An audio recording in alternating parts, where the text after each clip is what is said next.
Olá! Para quem tem a missão de tirar projetos do papel lá em Campo Grande, este guia é o verdadeiro passaporte.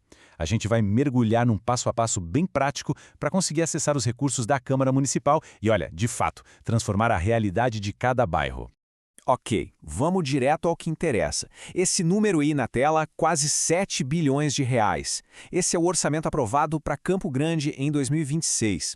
É um valor assim imenso e uma parte dele está, por lei, acessível para projetos da comunidade. A grande questão é como chegar lá, né? E aqui, olha, tá a chave.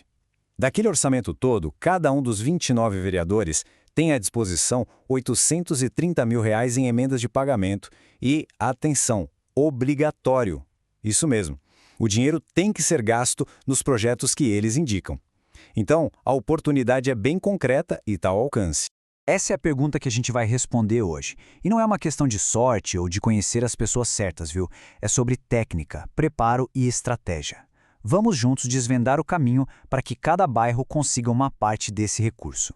Para isso, a nossa jornada foi dividida em 6 etapas bem claras. A gente começa entendendo a oportunidade, passa pelo jogo político e pela documentação, aprende a fazer o pedido perfeito, acompanha o caminho do dinheiro e, por fim, garante uma execução sem problemas. Vamos nessa? Vamos ao primeiro ponto, então. O mais importante de entender é qual mecanismo que abre essa porta. Não se trata de um favor, mas sim de um direito que é garantido por lei. O nome do jogo é emenda impositiva. A palavra-chave aqui é obrigação. Antigamente, um prefeito podia simplesmente ignorar a indicação de um vereador, sabe? Agora não. A prefeitura é legalmente obrigada a liberar o recurso. Isso muda tudo. Dá um poder real à indicação do vereador e, claro, à solicitação da comunidade. E este gráfico aqui ilustra muito bem como esse dinheiro é dividido. Metade, ou seja, R$ 415 mil por vereador, tem que ir obrigatoriamente para ações de saúde. A outra metade é de livre escolha. Pode ir para assistência social, cultura, esporte, infraestrutura. É aqui que a maioria dos projetos comunitários se encaixa. Certo, o dinheiro existe e o caminho legal também, mas para navegar por ele é preciso entender o mapa político e o calendário. Não adianta nada ter o melhor projeto se ele for apresentado na hora errada ou para a pessoa errada. Agora, o timing é tudo. Como a gente vê aqui, o orçamento funciona num ciclo. O planejamento para um ano começa no meio do ano anterior. E aqui está o erro mais comum: pedir recurso em janeiro ou fevereiro. A essa altura, a janela de oportunidade já fechou lá em dezembro do ano passado. Para conseguir verba para 2027, por exemplo, o momento de agir é no meio de 2026. E dentro da Câmara existem filtros. O primeiro e mais importante é a Comissão de Finanças e Orçamento, o verdadeiro porteiro do cofre. É essa comissão que diz se uma emenda é tecnicamente viável. Se o pedido chega tecnicamente correto, sugerindo a fonte do recurso, por exemplo, isso facilita o trabalho deles e aumenta e muito as chances de aprovação. Entendido o quando e o quem, vamos para o quê. É bom pensar na documentação como um passaporte. Sem ele, mesmo com o sim do vereador, o projeto simplesmente não sai do lugar. Esse checklist é o coração da burocracia. E o ponto crucial é o seguinte: muitos projetos são aprovados pelos vereadores, mas morrem bem nessa fase. A prefeitura é extremamente rigorosa. Ter o estatuto em dia, todas as certidões negativas e o cadastro ativo no conselho da área não é algo negociável. É a prova de vida da organização.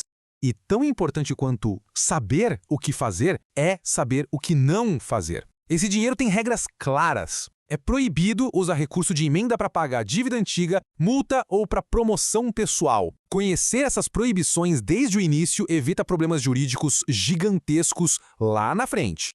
Com a casa em ordem, é hora de ir para a rua. Agora vamos focar na comunicação, em como transformar a necessidade do bairro em um pedido que um vereador não só entenda, mas que ele queira apoiar. Esse slide aqui diz tudo. A diferença entre um pedido amador e um profissional é a especificidade. Em vez de um precisamos de ajuda, é preciso dizer exatamente quanto precisa, para quê e por quê.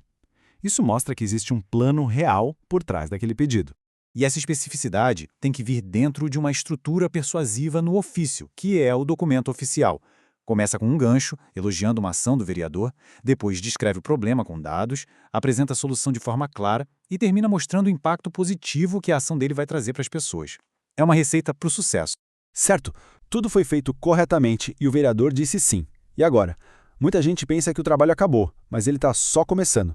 Vamos entender o que acontece depois da aprovação política. Este é o fluxo administrativo.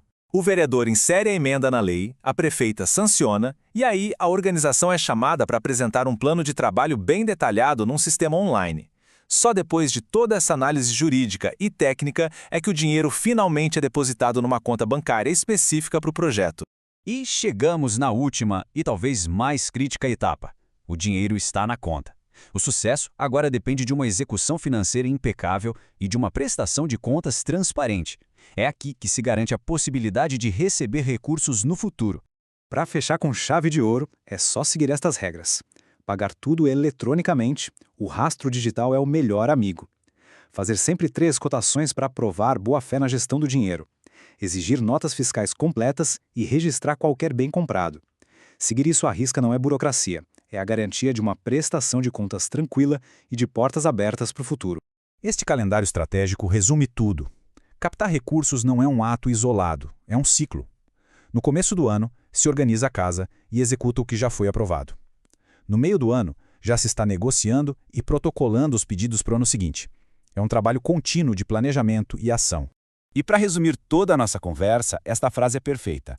A oportunidade existe, a porta do cofre está aberta, mas a chave que a abre não é o favor político, e sim a organização, o planejamento e a competência técnica e administrativa da entidade. E agora, a pergunta final é para a reflexão. Com esse conhecimento em mãos, com este passaporte carimbado de informação estratégica, qual é aquele projeto essencial, aquele sonho antigo que cada bairro finalmente vai conseguir tirar do papel? A ferramenta está apresentada. A ação começa agora.